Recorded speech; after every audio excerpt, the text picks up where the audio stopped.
দেখো কপির তরকারিটা কিন্তু হয়ে গেছে। কেমন লাগছে দেখতে বলো। আমি তো সামনে থেকে দেখছি অসাধারণ দেখতে লাগছে, গন্ধটাও সুন্দর বেরিয়েছে, খেতেও আশা করি ভালোই হবে। তো তোমাদের যদি ভালো লেগে থাকে, সামান্য একটু ঝোল রেখেছি, খুব বেশি না। তো অবশ্যই লাইক কমেন্ট শেয়ার করে সাবস্ক্রাইব করে পাশে থেকো। কেমন? আর পুজোর সময় তো সবাই খুব রিচ খেয়েছো, আমি অবশ্য খাইনি রিচ, তোমরা খেয়েছো, তাই এরকম হালকা পাতলা করে এখন রান্না করবে বাড়িতে, আর খাওয়া দাওয়া করে শরীরটাকে সুস্থ করো। আবার তো সামনে কালী পুজো, বেশি দিন নেই, সপ্তাহখানেক আছে। ঠিক আছে, ভালো থেকো সবাই, টাটা। পালং শাক তো হয়ে গেছে, আলু ফুলকপিটা কেটে সিদ্ধ করে আলুটাকে ভাজতেও বসিয়ে দিয়েছি। তো আমি সাদা তেলেই করছি ভাজাটা। যদি তেল থাকে ওর মধ্যে একটু সর্ষের তেল দিয়ে ফোড়ন দিয়ে তারপরে করবো, আর না হলে যদি সাদা তেল বেশি থাকে তো সাদা তেলেই করবো। তো দেখো এখানে আমি আলুটা ভাজছি, সেদ্ধ করে নিয়েছিলাম, আর এখানে ফুলকপিটা সেদ্ধ করে রেখে দিয়েছি।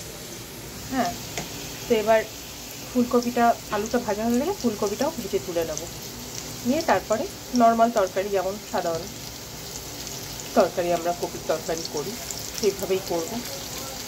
তোমরাও সবাই জানো, সবাই করো, দেখানোর কিচ্ছু নেই, তবু ভিডিও আমাদের করতে হবে, আর দেখাতেও হবে। ভিডিও না করলে হবে না, তো সেই আর কি, তার জন্যেই তোমাদের দেখানো, তোমাদের সাথে শেয়ার করা, না হলে আর কিছুই নয়। কারণ এইসব রান্না দেখানোর কোনো মানে হয় না, সবাই জানো। রেগুলার এগুলো তো চলবে, এখন তো শীতকাল, ফুলকপি বাঁধাকপি, তারপরে ছোট ছোট যে নতুন আলুর দম, হ্যাঁ সেই সব, এগুলো তো এখন হবেই, সব ঘরে ঘরে।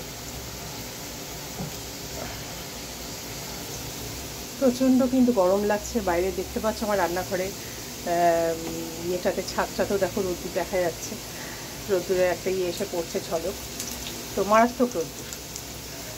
হ্যাঁ, ভোরের দিকে কিন্তু বেশি একটু ঠান্ডা ঠান্ডা লাগে, তাই না? আর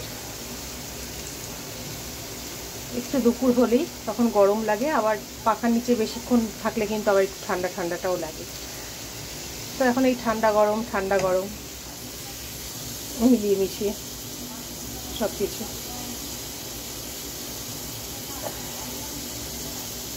শীতকালটা আসলে না খুব মজা, শীতকালে আমার ঘাম হয়, তবে এই রকম ঘাম হয় না, গরমে যে ঘামটা হয় সেইটা হয় না। হ্যাঁ, কিন্তু আমার প্রেশার সবই নর্মাল, জানি না, আমি প্রচণ্ড ঘামি। শীতকালেও আমার হাতে একটা করে রুমাল থাকে, যদি বাইরে বেরোই তো একটা করে রুমাল থাকে, আমার এইগুলো আর নাকের এই জায়গাটা পুরো ঘেমে যায়, তো তার জন্যই লাগে।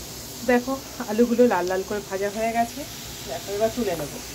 কপিটা দেখো তেলে দিয়ে দিয়েছি ভাজতে, এবার একটু বেশি নাড়াচাড়া করবো না, কারণ বেশি নাড়াচাড়া করলে ভেঙে যাবে। সেদ্ধ করা আছে, খুব বেশি সেদ্ধ নেই, ভাঙার ভয়টা নেই, তবু একটু টস করে দিচ্ছি যাতে একটু উল্টে পাল্টে সব কপিগুলো ভাজা ভাজা হয়ে যায়। দেখো মোটামুটি একটু লালচে লালচে ভাব হয়েও গেছে।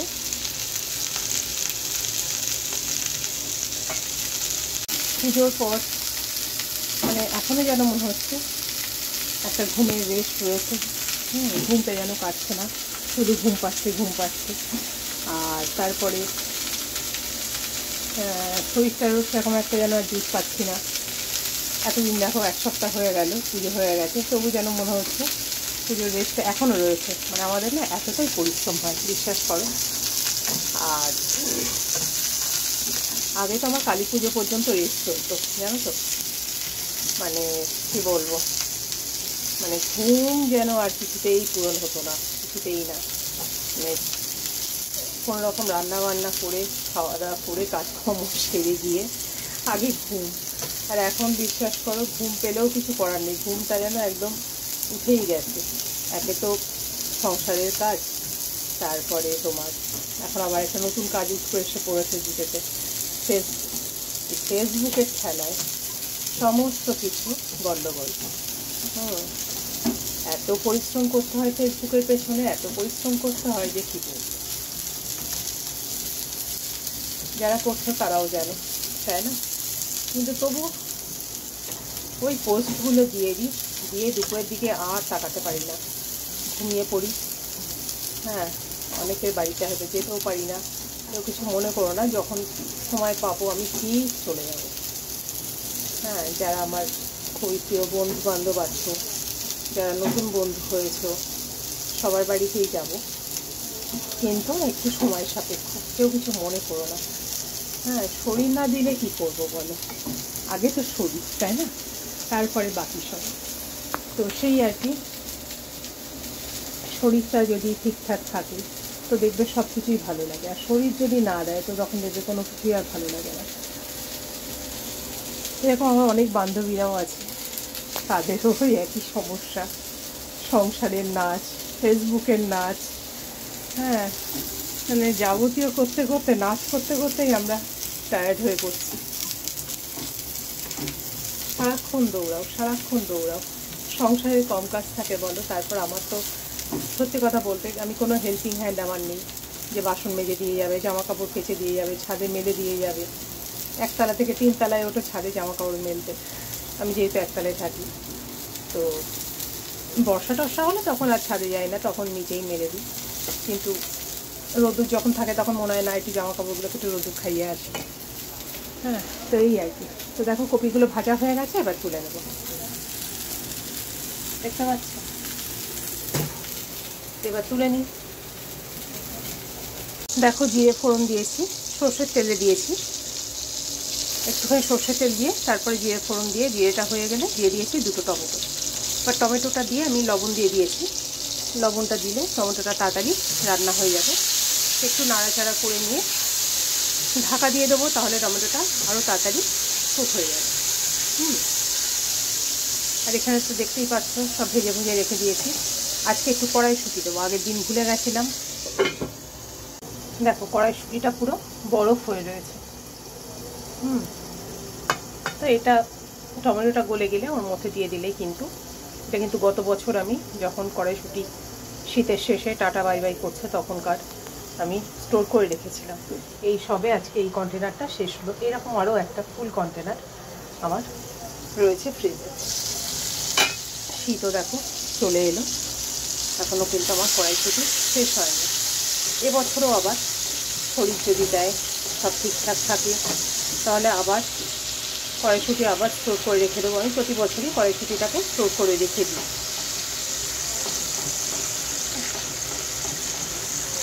যতক্ষণ পারছি ফ্রোজেনটা খাবো কেন বলো?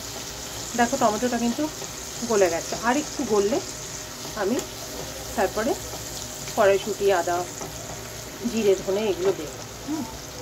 দেখতে লাগো। দেখো এখানে আমি টমেটোটা খুব ভালো করে মেল্ট হয়ে যাওয়ার পরে আমি এর মধ্যে এই কড়াইশুঁটিটা দিয়ে দিয়েছি, আলুগুলোও দিয়ে দিয়েছি। এখানে দিয়েছি আদা, হলুদ গুঁড়ো, জিরে গুঁড়ো, ধনে গুঁড়ো আর সামান্য একটু কাশ্মীরি লঙ্কার গুঁড়ো, আর 3টে দিয়েছি কাঁচা লঙ্কা। তো এইবার আমি ভালো করে মশলাটাকে আলু আর কড়াইশুঁটির সাথে, কড়াইশুঁটিটা দেখো এখনও বরফ রয়েছে, পুরো ভাঙেনি, ভেঙে যাবে আস্তে আস্তে। তো যাই হোক, এটা দিয়ে ভালো করে একটু কষিয়ে নিচ্ছি। ফ্লেমটাকে বাড়িয়ে দিলাম। কপিটা একা একা পড়ে আছে, কপিটাকে একটু পরেই এর মধ্যে দিয়ে দেবো। মশলা থেকে অলরেডি তেল ছেড়েও এসছে, তো খুব বেশি আর কষানোর দরকার হবে না। আমি কিন্তু খুব ধীরে সুস্থে, খুব ভালোবেসে রান্না করি, কারণ আমার ভালো লাগে রান্না করতে, খাওয়াতে। তো সেই জন্য, আর নিজের যদি ভালো না লাগে সেই রান্নাটা, তো আমার ঠিক ভালো লাগে না। আমি নিজেও সেটাকে তৃপ্তিভাবে খাই না, যে রান্নাটা ভালো হয় না। তো সেই জন্য সবসময় খুব চেষ্টা করি যত্ন করে রান্নাটা করতে। সেই জন্য আমার রান্না করেই সময় কেটে যায় বেশি, আর সময়ও লাগে আমার রান্না করতে। যে কোনো তরকারি বলো, আমরা খুব গ্যাসের ফ্লেম কমিয়ে বাড়িয়ে, বেশিরভাগটা কমানোই থাকে, কমিয়ে আমি রান্না করি। লাস্টে একটু বাড়িয়ে দিই ভালো করে ফোটানোর জন্য। তো দেখো হয়ে গেছে, এবার আমি কপিটা দিয়ে দিচ্ছি।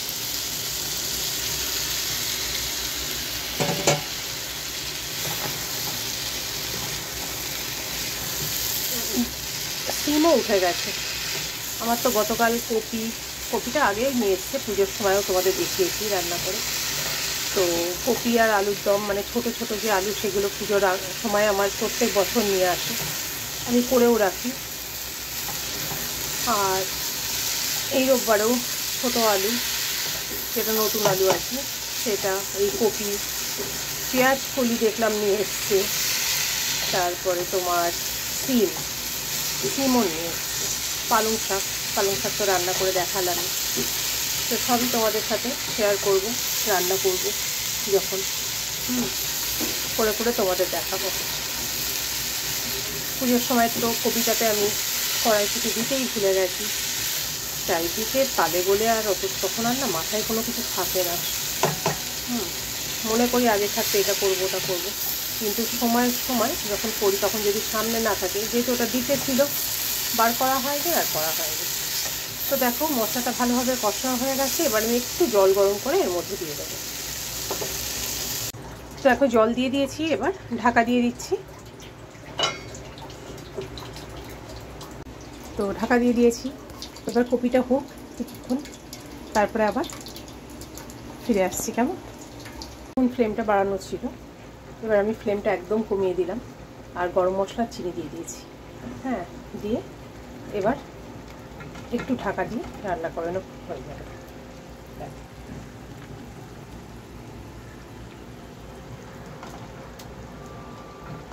চিনিটা গরম মশলাটা মিশিয়ে নিই ভালো করে।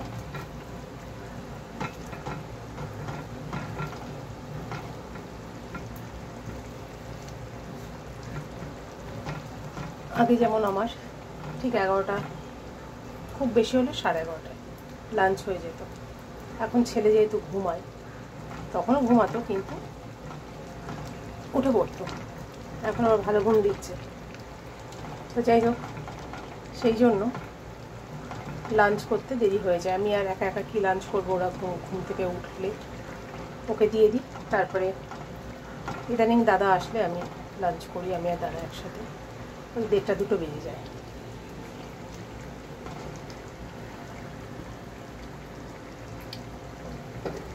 সব কিছু ঠিকঠাক আছে, এবার আমি ঢেকে দিই, দিয়ে একটুখানি বসি,